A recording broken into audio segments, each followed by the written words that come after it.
প্রিয় ছাত্রছাত্রীবৃন্দ, আসসালামু আলাইকুম। ঈদ উত্তর, ঈদ মুবারক। আশা করি সবাই ভালো আছো। যদিও আজকে এই বাংলাদেশের প্রেক্ষাপটে কোভিড-19 বা করোনা ভাইরাসের বাংলাদেশের আজকের অবস্থার মধ্যে কেউ আমরা আসলে ভালো থাকার কথা নয়, তারপরেও আমাদেরকে নিজস্ব চিন্তাধারায়, নিজের বডির শক্তি দ্বারা, নিজের মনোবল দ্বারা আমাদের সবাইকে সুস্থ থাকতে হবে। আসলে এই করোনা ভাইরাসটা তার বিভিন্ন ডাক্তারদের আলোচনা এবং বিভিন্ন কথাবার্তা থেকে যতটুকু বোঝা যাচ্ছে খুব একটা মারাত্মক রোগ নয়, যদি না কারো অন্য কোনো রোগ থাকে। যেমন কারো যদি কিডনির সমস্যা থাকে, কারো লিভারের সমস্যা থাকে, কারো হার্টের সমস্যা থাকে, এই ধরনের রোগী যারা পূর্বে থেকে ছিল তাদের ক্ষেত্রে কিছুটা সমস্যার সৃষ্টি হচ্ছে। আর বাকি সাধারণ তোমাদের বয়সে যারা ছাত্রছাত্রী, তাদের কিন্তু এই ইয়াং জেনারেশন কিন্তু একটু সাবধান, একটু সচেতন হলে আমরা আক্রান্ত হব না বলে মনে হয়। এবং হইলেও এটাকে খুব একটা ভয় পাওয়ার কিছু নেই, কারণ তোমরা ইয়াং মানুষ, তোমরা সবাই যদি একটু খাবার দাবার ভালো খাও, একটু ভিটামিন সি এবং ডি এর বডিতে একটু বেশি পরিমাণে নিতে পারো, তাহলে স্বাভাবিকভাবেই এই করোনা ভাইরাস সুস্থ হয়ে যায় মানুষ। ফলে এই ভাইরাসের আক্রমণ থেকে আমরা আশা করি তোমরা সবাই ভালো থাকবে এবং নিজেরা সাবধান থাকবে। এবং বাংলাদেশের স্বাস্থ্য মন্ত্রণালয়, বিশ্ব স্বাস্থ্য সংস্থা বিভিন্ন যে নিয়ম নীতিগুলি আছে, এই নীতিগুলি তোমরা মেনে চলবে, তাহলে ইনশাল্লাহ সবাই ভালো থাকবে। তো চলো আমরা আজকে একটু আলোচনা করি। ঈদের পরবর্তীতে আসলে ক্লাস না হয় নাই, আমি আজকে তোমাদের আলোচনা করব আমাদের প্রিয় নবী হযরত মুহাম্মদ সাল্লাল্লাহু আলাইহি ওয়াসাল্লামের সংস্কার সমূহ, তার সংস্কার নিয়ে আমাদের আজকের আলোচনা। হযরত সাল্লাল্লাহু আলাইহি ওয়াসাল্লাম বিশ্বের সর্বশ্রেষ্ঠ সংস্কার হচ্ছে। ইসলাম কেবল আধ্যাত্মিক উৎকর্ষ লাভের ধর্ম নয়, বরং এটা এমন একটা পূর্ণাঙ্গ জীবন ব্যবস্থা যার মধ্যে মানব জাতির সামগ্রিক জীবন পদ্ধতি তথা ধর্মীয়, সামাজিক, অর্থনৈতিক, রাজনৈতিক, সাংস্কৃতিক, পারিবারিক, রাষ্ট্রীয় ও আন্তর্জাতিক, এক কথায় মানব জাতির কল্যাণের যাবতীয় প্রয়োজনীয় বিধানাবলীর এক অপূর্ব সমাহার। হযরত মুহাম্মদ সাল্লাল্লাহু আলাইহি ওয়াসাল্লাম এসব ক্ষেত্রে আল্লাহর হুকুম মোতাবেক সংস্কার করে পৃথিবীর বুকে একজন সর্বশ্রেষ্ঠ সংস্কার হিসাবে খ্যাতি লাভ করেছে। আমরা এখন তার সংস্কার সমূহ পর্যায়ক্রমে আলোচনা করব। প্রথমত, ধর্মীয় সংস্কার। জাহেলিয়া যুগের আরববাসীর অধিকাংশই ছিল জড়বাদী, মূর্তি পূজক, পৌত্তলিকতা, ধর্মীয় কুসংস্কার, বহু পূজা ইত্যাদি আরবের ধর্মজীবনকে বিভ্রান্ত ও অন্ধকারাচ্ছন্ন করেছে। এমন সময় হযরত মুহাম্মদ সাল্লাল্লাহু আলাইহি ওয়াসাল্লাম ধর্মীয় সংস্কার করেছিলেন।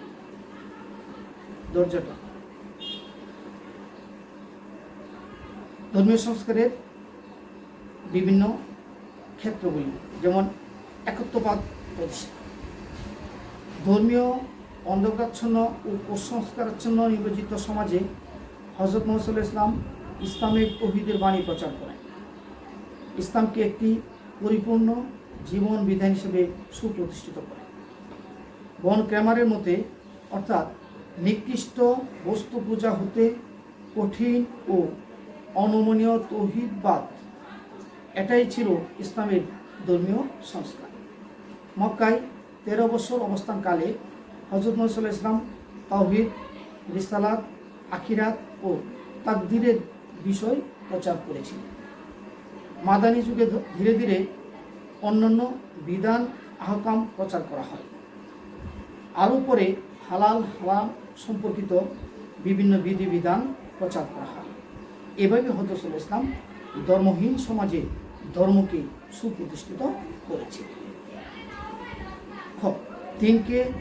দিন ইসলামকে বিজয় আদর্শ হিসাবে প্রতিষ্ঠা করা। বিশ্বস্রষ্টা মহান আল্লাহ পাক সম্পর্কে আরব তথা বিশ্ববাসীর কোনো ধ্যান ধারণা ছিল না। সকলেই ছিল বিশৃঙ্খল এবং ধর্মীয় কুসংস্কারে নিমজ্জিত। খুদাবক্স একজন ঐতিহাসিক, তিনি বলেন, অর্থাৎ হযরত সাল্লাল্লাহু আলাইহি ওয়াসাল্লাম দেখেন যে আরব দেশটি অজ্ঞতা, বর্বরতা, ও জঘন্য রকমের প্রকৃত পূজায় ডুবে গেছে। কালেমা, নামাজ, রোজা, হজ ও জাকাত এসব বিধিবিধান দিয়ে হযরত ইসলাম মানব জাতির নৈতিক ও আধ্যাত্মিক উন্নতি ঘটাতে সক্ষম হয়। ফলে হিংসা, দেশ, বিভেদ, বিশৃঙ্খলা, উঁচু নিচু, ছোট বড়, গরিব ধনী সকল ভেদাভেদ ভুলে সাম্য, মৈত্রী ও ভ্রাতৃত্বের ও তাওহীদের ভিত্তিতে সমাজ ব্যবস্থা গড়ে তুলতে উনি সক্ষম হন। তৃতীয়ত, আল কুরআনের গুরুত্ব। কুরআনের ন্যায় বিশ্বের আর কোনো ধর্মগ্রন্থ সামগ্রিকভাবে ধর্মীয়, সামাজিক, অর্থনৈতিক, রাজনৈতিক, নৈতিক, সাংস্কৃতিক, বিচার সংক্রান্ত এবং মানব জীবনের প্রতিটি বিষয়ে এত নিখুঁত ও বিজ্ঞানসম্মতভাবে বর্ণনা করেনি। অতীতের ঘুণে ধরা সমাজ ব্যবস্থা আল কুরআন বৈপ্লবিক পরিবর্তন আনতে সক্ষম হয়। দেলা ভিনসেন্ট, একজন ঐতিহাসিক, তিনি মন্তব্য করেন যে আল কুরআন হচ্ছে মুসলিম ধর্ম বিশ্বাসের সনদ ও গঠনতন্ত্র। এটাই শ্রেষ্ঠত্ব, সার্বজনীন এবং এটা সর্বকালের ও সর্বদেশের মানব সমাজের জন্য কল্যাণবাহী। কুরআনের সূরা বাকারায় বলা হয়েছে, এটাই গ্রন্থ যার মধ্যে কোনোই সন্দেহ নেই এবং ধর্মবিরোধীদের জন্য কল্যাণবাহী।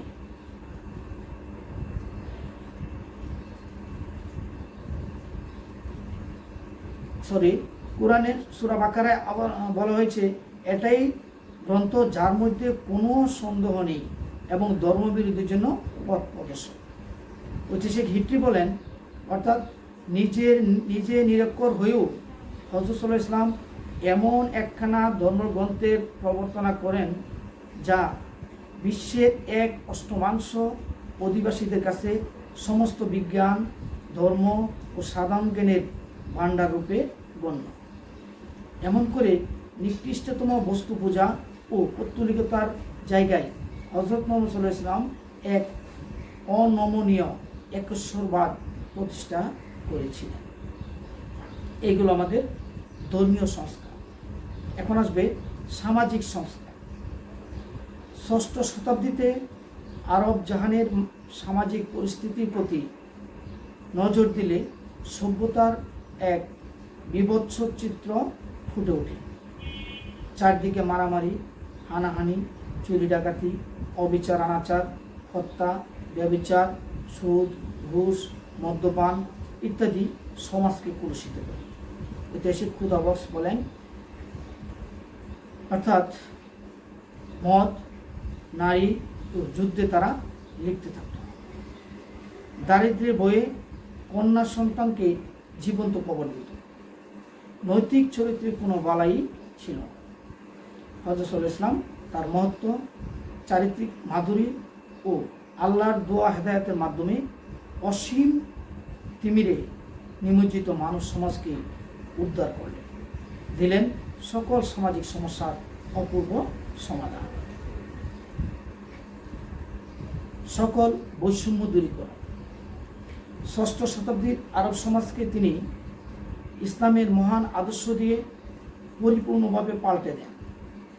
তিনি ধনী, গরিব, উঁচু নিচু, ছোট বড় সকল ভেদাভেদ ভুলে এমন একটি সমাজ ব্যবস্থা কায়েম করেন যার মূল ভিত্তি ছিল তাওহীদ। তিনি ঘোষণা দিলেন, সকল মানুষ সমান। মানুষের মধ্যে উৎকৃষ্ট এবং শ্রেষ্ঠ সে ব্যক্তি যিনি আল্লাহর প্রতি সর্বাধিক অনুগত এবং মানুষের সর্বাধিক কল্যাণকামী। তিনি আভিজাত্যের গৌরব, কৌলিন্য প্রথা, বংশমর্যাদা ইত্যাদি দূর করে ইনসাফ ভিত্তিক সাম্য, মৈত্রী ও ভ্রাতৃত্বের ভিত্তিতে সমাজ ব্যবস্থা গড়ে তোলেন। জীবন ও সম্পদের নিরাপত্তা। আইমে জাহিলিয়া যুগে জুরজার মূল্যোত্তার এই নীতি বলবৎ ছিল। এতে জীবন ও সম্পদের নিরাপত্তা ছিল না। হযরত সাল্লাল্লাহু আলাইহি ওয়াসাল্লাম জীবন ও সম্পদের নিরাপত্তার জন্য সামাজিক নিরাপত্তা বিধান চালু করেন। এতে সকলে উপকৃত হয়। নারীর মর্যাদা। নারী সমাজের মর্যাদা প্রতিষ্ঠায় অনন্য সমাজ সংস্কারক বিশ্বনবী সাল্লাল্লাহু আলাইহি ওয়াসাল্লাম বিশেষ ভূমিকা পালন করেন। নারীরা যেন পুরুষদের খেলার পুতুল, ভোগবিলাসের বস্তু না হয়, তার রক্ষা কবজার ব্যবস্থাও তিনি করেন। নারীদের সৌন্দর্য প্রদর্শন করে পার্থিব ফায়দা হাসিল করে তাদের যেন সামাজিক অবমাননা না করা হয়, তার প্রতি কঠোর নির্দেশ উনি দিয়েছেন। তিনি বিবাহ তালাকের ব্যবস্থা, বিবাহকালীন মোহরানা প্রদানের ব্যবস্থা করে যৌন জীবনকে নিয়ন্ত্রিত করেছেন। ইসলামী উত্তরাধিকার আইন প্রবর্তন করে মা, বোন, স্ত্রী, কন্যা, দাদি, নাতনি ইত্যাদি নারীদের ন্যায্য পাওনার অংশ নির্ধারণ করে দিয়েছেন। পর্দা প্রথা চালু করে নারী পুরুষের অবাধ মেলামেশা, পরকীয়া প্রেম, ব্যভিচার ও অন্যান্য নারী গঠিত পাপাচার হতে সমাজকে পুরুষমুক্ত করেন এবং সাথে সাথে নারী জাতির স্বাতন্ত্র্য ও স্বাধীনতার প্রতি যথার্থ সম্মান প্রদর্শন করলেন। কন্যা সন্তান জন্ম লাভ করার জন্য তিনি ঘোষণা করলেন, তোমাদের মধ্যে সেই ব্যক্তি উত্তম যার প্রথম সন্তান কন্যা। এভাবে তিনি নারীদের সমাজে নব মর্যাদায় প্রতিস্থাপন করলেন। দাস দাসীদের মর্যাদা দান।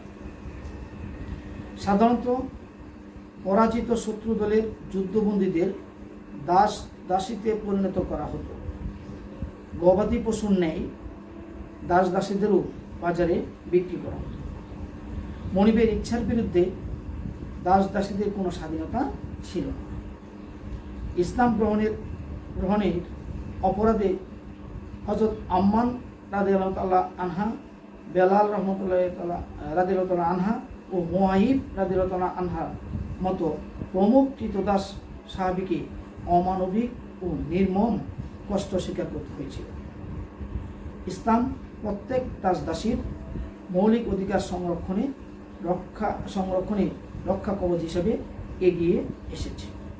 হযরত সাল্লাল্লাহু আলাইহি ওয়াসাল্লাম বিদায় হজের ভাষণে দাস দাসীদের প্রতি সদয় হওয়ার জোর তাগিদ দিয়েছে। হযরত সাল্লাল্লাহু আলাইহি ওয়াসাল্লাম দাস দাসীদের সমাজে পুনর্বাসন করে দিয়েছেন।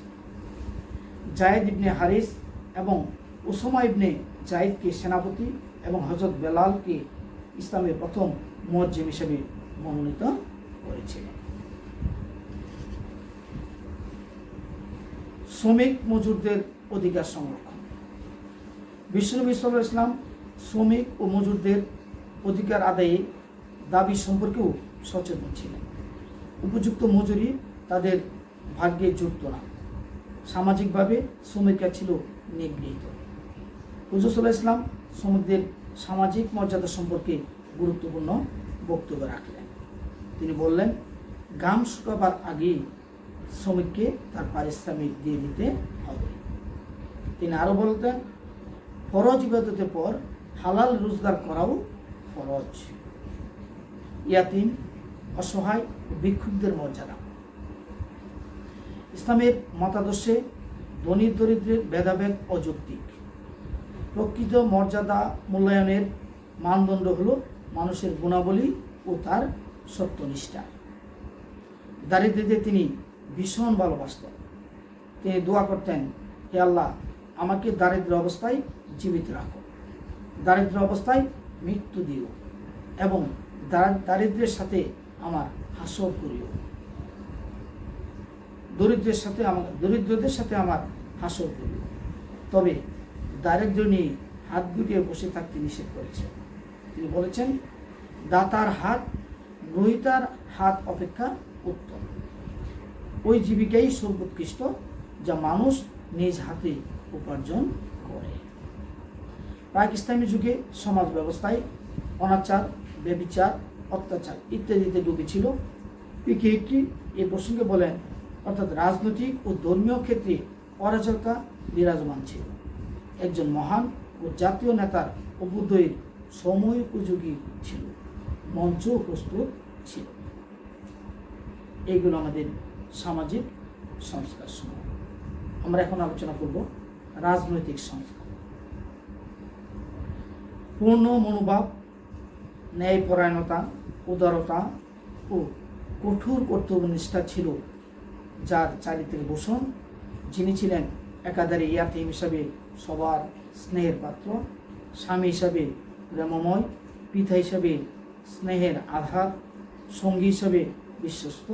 যিনি ছিলেন সফল ব্যবসায়ী, দূরদর্শী সংস্কারক, ন্যায় বিচারক, মঞ্চ রাজনীতিবিদ এবং সফল রাষ্ট্রনায়ক। তিনি হলেন সর্বকালের, সর্বযুগের এবং সর্বশ্রেষ্ঠ মহামানব বিশ্বনবী হযরত মুহাম্মদ সাল্লাল্লাহু আলাইহি ওয়াসাল্লাম। তিনি রাজনৈতিক ক্ষেত্রে তার সংস্কারসমূহ উল্লেখ করেছেন, যেমন রাষ্ট্র প্রতিষ্ঠা। 622 সালে হযরত মুহাম্মদ সাল্লাল্লাহু আলাইহি ওয়াসাল্লাম মদিনায় হিজরত করার পর মদিনায় ইসলামী আন্দোলনের একটি উপযুক্ত ক্ষেত্র তৈরি হয়েছিল। মদিনাবাসীগণ হযরত সাল্লাল্লাহু আলাইহি ওয়াসাল্লাম এর কর্মপদ্ধতিতে বিরাট পরিবর্তন এনে দেয়। এতদিন মক্কা ইসলাম ছিল কেবল একটি ধর্মের নাম, কিন্তু মদিনায় এসে তিনি দৃঢ় ভিত্তির উপর ইসলামী রাষ্ট্র গঠনে আত্মনিয়োগ করেন। হযরত সাল্লাল্লাহু আলাইহি ওয়াসাল্লাম মনে করেছিলেন, সকল সম্প্রদায়ের সহযোগিতা ও সমর্থন না পেলে ইসলামী রাষ্ট্রের ভিত্তি দুর্বল হয়ে পড়বে।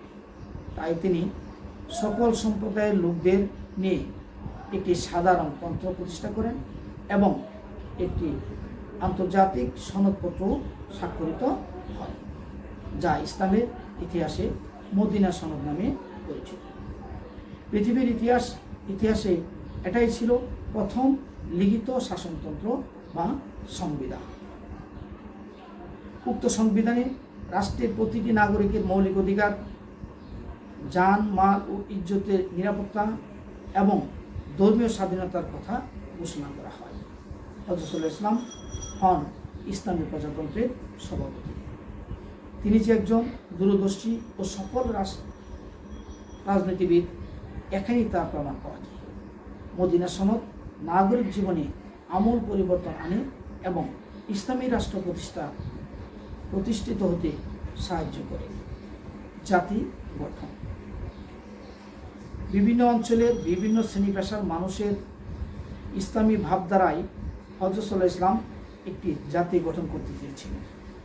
সে লক্ষ্যে তিনি আমরণ অবিচলভাবে কাজ করে গেছেন এবং সফল হয়েছিলেন। এই জন্য তাকে গোত্রপ্রীতির পরিবর্তে ইসলাম প্রীতি প্রতিষ্ঠা ও আরব অনারব দ্বন্দ্ব দূরীকরণ করতে হয়েছে। প্রশাসনিক বিকেন্দ্রীকরণ। ইসলামী রাষ্ট্রকে জনগণের কাছাকাছি নিয়ে যাওয়ার জন্য হযরত মুহাম্মদ সাল্লাল্লাহু আলাইহি ওয়াসাল্লাম প্রশাসনিক বিকেন্দ্রীকরণ করেন। গোটা আরবকে তিনি কয়েকটি ভাগে ভাগ করে এর জন্য পৃথক পৃথক শাসক নিয়োগ করেন। হযরত সাল্লাল্লাহু আলাইহি ওয়াসাল্লাম মদিনায় থেকে কেন্দ্রীয়ভাবে ইসলামী প্রজাতন্ত্রের ভিতকে শক্তিশালী করেন। মসজিদে নববীকে তিনি ইসলামী প্রজাতন্ত্রের সচিবালয় হিসাবে মনোনীত করেন। এ প্রসঙ্গে অধ্যাপক পিকে হিটরি বলেন, অর্থাৎ আরব জাতির একমাত্র বন্ধন গোত্রপ্রীতি একটিমাত্র আঘাতেই ছিন্ন বিচ্ছিন্ন হয়ে গেল এবং ঈমান এর স্থান দখল করে নিল। মদিনা, খাইবার, মক্কা, তায়েফ, তাইমা, সানা, ইয়ামেন, হাজরামাউত, ওমান ও বাহরাইন ছিল তখনকার এক একটি প্রদেশ। প্রাদেশিক শাসককে ওয়ালি বলা হতো। ওয়ালি একাধারে শাসক, বিচারক এবং সেনাপতির দায়িত্ব পালন করতেন। মৌলিক অধিকার সংরক্ষণ। হযরত সাল্লাল্লাহু আলাইহি ওয়াসাল্লাম এর শাসনামলে যে কোনো ব্যক্তি তাদের মৌলিক অধিকার লাভ করত। বাক ও বিবেকের স্বাধীনতা সবার জন্য উন্মুক্ত ছিল। প্রয়োজনে একজন সাধারণ নাগরিকও প্রশাসনের যে কোনো স্তরের সমালোচনা করতে পারত। ইহুদি, বেদুইন, যাযাবর সকলেই ধর্মীয় স্বাধীনতা ভোগ করত। এইগুলো আমাদের হযরত সাল্লাল্লাহু আলাইহি ওয়াসাল্লামের রাজনৈতিক সংস্কার। আমরা এখন আলোচনা করব হযরত সাল্লাল্লাহু আলাইহি ওয়াসাল্লামের অর্থনৈতিক সংস্কার সমূহ। আইমে জাহিলিয়া যুগে পশুপালন, লুটতরাজ ও চড়াহারে সুদ প্রথা ছিল অর্থনীতির প্রাণ। সীমিত আকারে ব্যবসা বাণিজ্য করে অনেকে জীবিকা নির্বাহ করত। হযরত সাল্লাল্লাহু আলাইহি ওয়াসাল্লাম অর্থনৈতিক ক্ষেত্রে বৈপ্লবিক পরিবর্তন আনেন। হযরত সাল্লাল্লাহু আলাইহি ওয়াসাল্লাম 5 প্রকার রাজস্ব আয়ের উৎস প্রবর্তন করেন, যেমন যাকাত, খারাজ, গনিমাত, জিজিয়া এবং আল-ফে। যাকাত: নেশাব পরিমাণ মাল থাকলে প্রত্যেককে যাকাত দিতে হবে। নামাজের মতোই যাকাত ফরজ। সোনা, রূপা, গৃহপালিত পশুর উপর যাকাত নির্ধারণ করা হয়। নেশাবটা হলো, নেশাব বলতে আমরা কি বুঝি? নেশাব হলো যার 7.5 ভরি সোনা বা 52.5 তোলা রূপা পরিমাণ সম্পদ থাকে, তাহলেই তাকে যাকাত প্রদান করতে হয়, অর্থাৎ তার উপর যাকাত ফরজ হয়। আর যাকাতের হার হলো 2.5%, শতকরা 2.5%। গৃহপালিত পশুর ক্ষেত্রেও যাকাতের হার নিরূপণ করা হয়। যেমন 5 থেকে 9টি উট 6 মাসের মেষ শাবক, 1 বছরের ছাগল যাকাত দিতে হয়। 10 থেকে 14টি উট থাকলে 2টি ছাগল দিতে হয়। 15 থেকে 19টি থাকলে 3টি ছাগল দিতে হয়। এরকমভাবে গৃহপালিত পশুর ক্ষেত্রে যাকাতের হার নির্ধারণ করা হয়। আল গনিমা: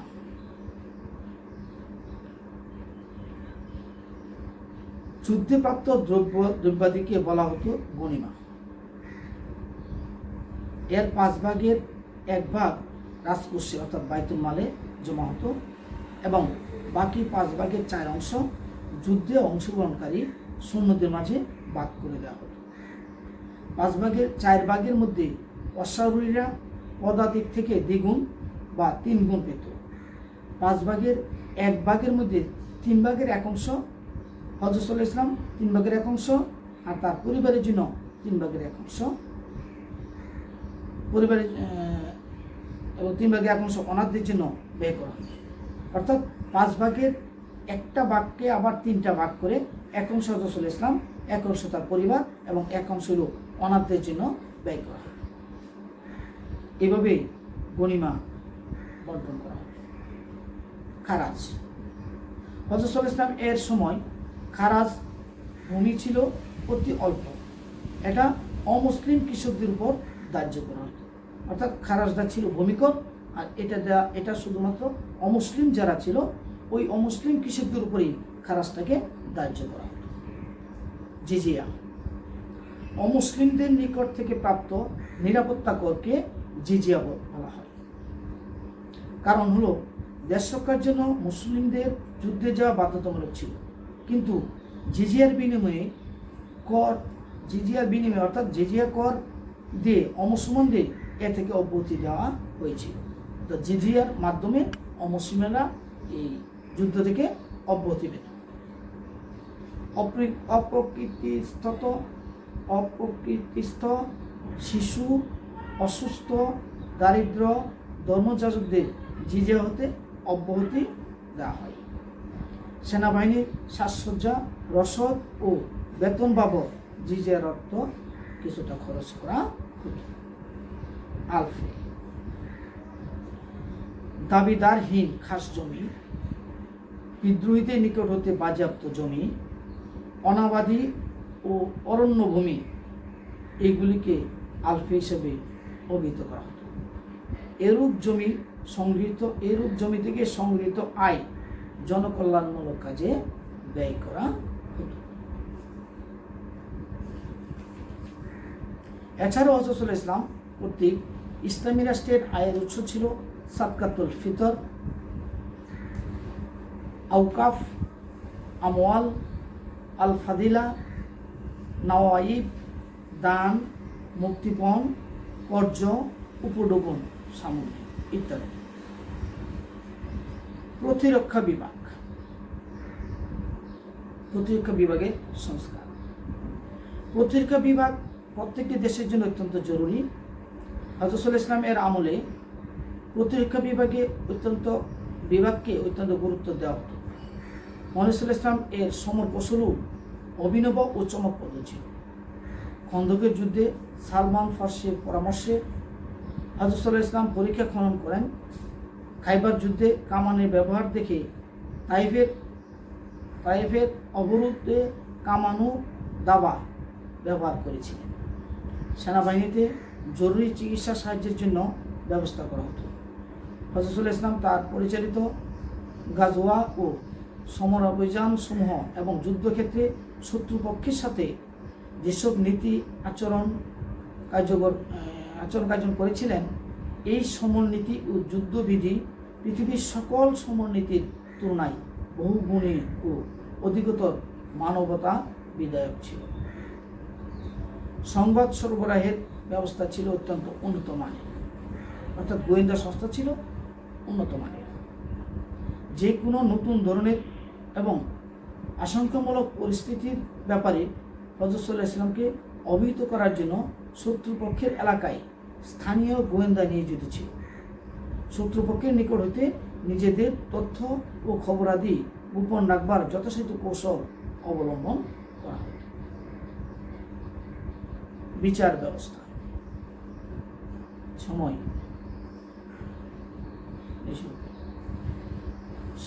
শেষ হচ্ছে না 20 মিনিট। প্রাথমিক পর্যায়ে হযরত সাল্লাল্লাহু আলাইহি ওয়াসাল্লাম ছিলেন আদালতের প্রধান হাকিম। যে কোনো অভিযোগ আগে গোত্রপতির দ্বারা মীমাংসার চেষ্টা করা হতো। বাদী ও বিবাদী বিভিন্ন গোত্রের হলে উভয় গোত্রের আইন বিশারদদের সহায়তায় হযরত সাল্লাল্লাহু আলাইহি ওয়াসাল্লাম বিচার কার্য পরিচালনা করতেন। আইন, নৈতিকতা ও চরিত্রের প্রহরী, চরিত্র ও নৈতিকতার আইনের রক্ষক। হযরত সাল্লাল্লাহু আলাইহি ওয়াসাল্লাম একই সময়ে আখলাকের শিক্ষক এবং আইন প্রণেতা ছিলেন। তার নিকট বাণিজ্যিক, বিবাহসাদী ও তালাক, নৈতিক ও চারিত্রিক অপরাধ সম্পর্কিত সমস্যাদি এবং দিওয়ানি মামলা উপস্থাপিত হতো। হযরত সাল্লাল্লাহু আলাইহি ওয়াসাল্লাম প্রথমে কোরআন এবং পরে নিজের বিবেক ও প্রচলিত প্রথা অনুযায়ী বিচার কার্য পরিচালনা করতেন। আইন কানুন সম্পর্কে দুটি বৃহৎ অংশে ভাগ করা হয়। ক, ব্যক্তিগত আইন, আর খ ছিল সামাজিক আইন। ব্যক্তিগত আইনের মধ্যে মুসলিম ফকিহগণ লেনদেন, শান্তি সংক্রান্ত বিষয়াদি, উত্তরাধিকার, ওয়াসিয়াতকে শামিল করেন। আর সামাজিক বা সরকারি আইনসমূহের মধ্যে সংবিধান এবং বৈদেশিক আইনের মধ্যে শান্তিপূর্ণ ও সামরিক সম্পর্ক ছিল। সাংস্কৃতিক সংস্কার। আরববাসীরা কাব্যমোদী ও কাব্য রচনা ও বর্ণনায় বিশেষ পারদর্শী ছিল, কিন্তু আধুনিক যুগে শিক্ষা বলতে যা বোঝায় তা তাদের কাব্যে ও বর্ণনায় ছিল না। শিক্ষাই জাতির মেরুদণ্ড, এর মর্মার্থ হযরত সাল্লাল্লাহু আলাইহি ওয়াসাল্লাম বুঝেছিলেন বলেই তিনি একটি শিক্ষিত জাতি তৈরিতে সাধ্যমতো চেষ্টা করেছিলেন। পবিত্র কোরআনে বলা হয়েছে, অর্থাৎ এবং যিনি তোমাদেরকে কিতাব ও হিকমত শিক্ষা দেন এবং তোমরা যা জানতে না তা তোমাদেরকে শিক্ষা দেন। আয়াত 2:151। ইসলামকে জানার, বোঝার ও মানার জন্য শিক্ষা অপরিহার্য।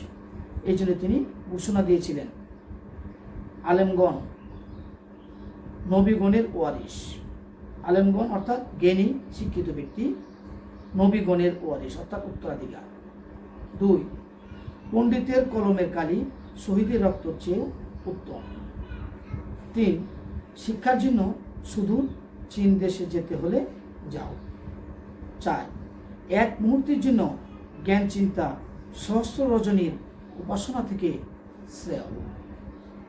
এবং 5, আলেমের গুণ মূর্খের ইবাদতের চাইতে উত্তম। এই কথাগুলির মাধ্যমে হযরত সাল্লাল্লাহু আলাইহি ওয়াসাল্লাম শিক্ষার গুরুত্ব, শিক্ষা যে জাতির মেরুদণ্ড, এই জিনিসটাই বোঝাতে সক্ষম হয়েছে। বদরের যুদ্ধে যুদ্ধবন্দীদের মুক্তিপণ হিসেবে মুসলিম ছেলে মেয়ে শিক্ষাদানের শর্ত জুড়ে দিয়েছিলেন। তিনি ঘোষণা দিয়েছিলেন প্রত্যেক নরনারীর উপর বিদ্যা অর্জন করা ফরজ। লেখাপড়ার ব্যাপারে তিনি নরনারীর মধ্যে কোনো পার্থক্য করেননি। জাতি গঠনকারী হিসাবে হযরত সাল্লাল্লাহু আলাইহি ওয়াসাল্লামের কৃতিত্ব, আমাদের মোটামুটি হযরত সাল্লাল্লাহু আলাইহি ওয়াসাল্লামের সংস্কার সময় শেষ হয়েছে। এখন আমরা যেহেতু একটু সময় আছে, আমরা এখন হযরত সাল্লাল্লাহু আলাইহি ওয়াসাল্লামের ব্যক্তিগত অর্থাৎ জাতি গঠন করার ক্ষেত্রে তার কৃতিত্বগুলি নিয়ে একটু আলোচনা করব। জাতি বলতে এমন একটা জনসমষ্টিকে বোঝানো হয় যারা ভাষা, কৃষ্টি, সভ্যতা, ধর্ম, অর্থনৈতিক এবং রাজনৈতিক ঐক্যের বন্ধনে আবদ্ধ হয়ে একটি নির্দিষ্ট ভূখণ্ডের আওতাধীন স্থায়ীভাবে বসবাস করে। জাতি সৃষ্টির পূর্ব শর্ত হচ্ছে জাতীয়তাবোধ। হযরত সাল্লাল্লাহু আলাইহি ওয়াসাল্লাম ইসলামী জাতীয়তাবোধে উদ্বুদ্ধ করে মুসলিম জাতি গঠনের কৃতিত্ব লাভ করেন। ক, ইসলামী জাতীয়তাবোধের উন্মেষ। কালেমা আরবের রাজনৈতিক অঙ্গনে বিরাট আলোড়ন সৃষ্টিকারী পরিবর্তনের সূচনা করে। হযরত সাল্লাল্লাহু আলাইহি ওয়াসাল্লাম বিভিন্ন গোত্রে বিভক্ত আরববাসীকে এক কেন্দ্রিক শাসনের অধীনে এনে মহাশক্তিশালী জাতিতে পরিণত করেন। অধ্যাপক হিকরি বলেন, আরব জাতির একমাত্র বন্ধন গোত্রীয় প্রীতি একটি মাত্র আঘাতে ছিন্ন বিচ্ছিন্ন হয়ে গেল এবং ঈমান এর স্থান দখল করল। শুধুমাত্র ধর্ম ও ঈমানের বলে একটি মুসলিম জাতি গড়ে উঠেছিল। মদিনা সনদের মাধ্যমে জাতি গঠন। 622 সালে হযরত সাল্লাল্লাহু আলাইহি ওয়াসাল্লাম মদিনায় হিজরত করেন। তখন মদিনায় ইহুদি, বেদুইন, পার্শ্ববর্তী অঞ্চলের খ্রিস্টানরা বসবাস করত। সকল সম্প্রদায় গোত্রের সহযোগিতার জন্য একটি শাসনতন্ত্র রচনা করে। উক্ত শাসনতন্ত্রে প্রতিটি নাগরিকের জানমালের নিরাপত্তা, মৌলিক অধিকার এবং ধর্মীয় স্বাধীনতার কথা ঘোষণা করা হয়। মদিনা সনদের ফলে স্বাক্ষরিত সকল গোত্রের মধ্যে একই চেতনা ও একই মানসিকতা অনুভূতিতে তৈরি হয়। এই মদিনা সনদ এক ধাপ এগিয়ে যায়। ধর্মীয় ভিত্তিতে সমাজ গঠন। প্রাক ইসলামী যুগে আরবদের মধ্যে কোনরূপ ঐক্যবোধ বা জাতীয় চেতনা ছিল না। গোত্রপ্রীতি বৃহত্তম জাতি গঠনে অন্তরায় ছিল। হযরত সাল্লাল্লাহু আলাইহি ওয়াসাল্লাম ইসলামের স্বর্গীয় বাণীর মাধ্যমে আরববাসীদের একটি নির্দিষ্ট প্ল্যাটফর্মে নিয়ে আসে। শুধু ধর্মের মাধ্যমে একই প্ল্যাটফর্মে নিয়ে আসার কারণে তাদের মধ্যে জাতিভেদের, আভিজাত্যের ভেদাভেদ ও বিরাজমান দ্বন্দ্ব কলহ দূর হয়ে যায়। বিজ্ঞানী বলেন, আরবের ইতিহাসে রক্তের পরিবর্তে শুধু ধর্মের ভিত্তিতে সমাজ গঠনে এটাই প্রথম প্রচেষ্টা। বিশ্ব ভ্রাতৃত্ববোধ। হযরত সাল্লাল্লাহু আলাইহি ওয়াসাল্লাম ঘোষণা করেন, প্রত্যেক মুসলিম পরস্পরের ভাই ভাই। মক্কা হইতে মদিনায় হিজরতকারী মুহাজিরদের সাথে মদিনায় বসবাসরত আনসারদের ভ্রাতৃত্বের বন্ধনে আবদ্ধ করে দেন। ফলে মুহাজির ও আনসারদের মানসিক অনুভূতি একটি জায়গায় মিলিত হয়ে যায়। এভাবেই সকল মুসলিমকে একটি চেতনায় হযরত সাল্লাল্লাহু আলাইহি ওয়াসাল্লাম নিয়ে আসে। ফলশ্রুতিতে মুসলিমগণ একটি জাতিতে পরিণত হয়। ঐতিহাসিক খুদাবক্স বলেন, অর্থাৎ আরবের গোত্রভিত্তিক সমাজ বিনাশ ও বেদস্থলে ইসলামের ভ্রাতৃত্ব স্থাপন মুহাম্মদ সাল্লাল্লাহু আলাইহি ওয়াসাল্লাম এর শিক্ষার প্রত্যক্ষ ফল। গণতান্ত্রিক ব্যবস্থা প্রবর্তন। আরবের অধিবাসীরা শেখতন্ত্রের সাথে পরিচিত ছিল, কিন্তু গণতন্ত্রের সাথে পরিচিত ছিল। হযরত সাল্লাল্লাহু আলাইহি ওয়াসাল্লাম তার চারিত্রিক মাধুর্য দিয়ে ইসলামের দাওয়াত দেন এবং জনগণের দ্বারা নির্বাচিত জনগণের জন্য জনগণের প্রতিনিধি হয়ে ওঠেন। আরববাসীরা একই সাথে ইসলামের মহিমা দেখে ও গণতন্ত্রের স্বাদ পেয়ে প্রফুল্ল হয়ে ওঠে। মানুষ মানুষের জন্য কত উপকারী ও দরদি বন্ধু হতে পারে আরববাসীরা তা বুঝতে পারে। ফলে তারা সকলেই একই চেতনায় উদ্বুদ্ধ হয় এবং জাতি গঠনে ফলপ্রসূ ভূমিকা রাখে। পিকিয়েটি বলেন, অর্থাৎ মদিনার ধর্মভিত্তিক সমাজ হয়ে ওঠে উত্তরকালে বিশাল সাম্রাজ্য গড়ে ওঠে। বিশ্ব শান্তির অগ্রদূত বিশ্বনবী হযরত সাল্লাল্লাহু আলাইহি ওয়াসাল্লাম। যে মহামানবের সৃষ্টি না হলে এই ধরাপৃষ্ঠের কোনো কিছু সৃষ্টি হতো না, যার পদচারণায় পৃথিবী ধন্য হয়েছে। আল্লাহর প্রতি অগাধ বিশ্বাস ও ভালোবাসা, অন্তরের পবিত্রতা, আত্মার মহত্ব, ধৈর্য, ক্ষমা, সততা, নম্রতা, বদান্যতা, মিথ্যাচার, আমানতধারী, ন্যায়পরায়ণতা, যার চারিত্রের ভূষণ, যিনি ছিলেন সফল ব্যবসায়ী, দূরদর্শী সংস্কারক, ন্যায় বিচারক, মহৎ রাজনীতিবিদ এবং সফল রাষ্ট্রনায়ক। তিনি হলেন সর্বকালের সর্বশ্রেষ্ঠ মহামানব বিশ্বনবী হযরত মুহাম্মদ সাল্লাল্লাহু আলাইহি ওয়াসাল্লাম, যার সান্নিধ্যে হাজার হাজার ব্যক্তিকে ইসলামী মতাদর্শে উদ্বুদ্ধ করেছে। তিনি বিশ্বের সকল রাষ্ট্রকে ইসলামী চেতনায় বাঁধতে চেয়েছেন, এই জন্য বিশেষ দূত প্রেরণ করেছিলেন। জর্জ বার্নার্ড শ বলেন, অর্থাৎ যদি গোটা বিশ্বের বিভিন্ন ধর্ম, সম্প্রদায়, আদর্শ ও মতবাদ সম্পূর্ণ মানবজাতিকে ঐক্যবদ্ধ করে এক নায়কের শাসনাধীনে আনা হতো, তবে একমাত্র মুহাম্মদ সাল্লাল্লাহু আলাইহি ওয়াসাল্লাম সর্বাপেক্ষা সুযোগ্য নেতারূপে তাদেরকে শান্তি ও সমৃদ্ধির প্রতি পরিচালনা করতে পারতেন। পরিশেষে আমরা বলতে পারি, তিনি তার উপর অর্পিত দায়িত্ব তার জীবদ্দশায় করতে পেরেছিলেন, কারণ আল্লাহর উপর তার অসীম বিশ্বাস এবং সততা, আত্মবিশ্বাস, অধ্যবসায়, দূরদর্শিতা উদারনীতি ছিল। ঐতিহাসিক আমির আলী বলেন, অর্থাৎ একটি কাজ চমৎকার এবং বিশ্বস্ততার সাথে সম্পন্ন করার শ্রেষ্ঠ প্রমাণই হচ্ছে তার জীবন। পৃথিবীর বুকে যত মনুষ্যের আবির্ভাব ঘটেছে, প্রায় প্রত্যেকেই বিশ্বনবী হযরত সাল্লাল্লাহু আলাইহি ওয়াসাল্লাম সম্পর্কে তাদের মূল্যবান বাণী পৃথিবীর বুকে রেখে গিয়েছেন। পবিত্র কোরআনে বলা হয়েছে, তোমাদের জন্য আল্লাহর রাসূল হযরত সাল্লাল্লাহু আলাইহি ওয়াসাল্লামের মধ্যে রয়েছে উত্তম আদর্শ। সূরা আজহাব আয়াত 21। এনসাইক্লোপিডিয়া অফ ব্রিটানিতে বলা হয়েছে, অর্থাৎ বিশ্বের সকল ধর্ম প্রচারকদের মধ্যে হযরত সাল্লাল্লাহু আলাইহি ওয়াসাল্লাম সর্বাপেক্ষা সার্থক ছিলেন বা শ্রেষ্ঠ ছিলেন। এইগুলো আমাদের মোটামুটি আজকের আলোচনা। আমরা পরবর্তী ক্লাসে আলোচনা করব খুলাফায়ে রাশিদিন সম্পর্কে। তবে তোমাদের কাছে আমার বিনীত একটা আবেদন যে তোমরা এই কোভিড-19 বা এই করোনা ভাইরাসের সময়ে ঘরে বসে অন্তত এই ক্লাসগুলি দেখে কিছু কিছু পড়াশোনা চালিয়ে যাবে। ধন্যবাদ সবাইকে।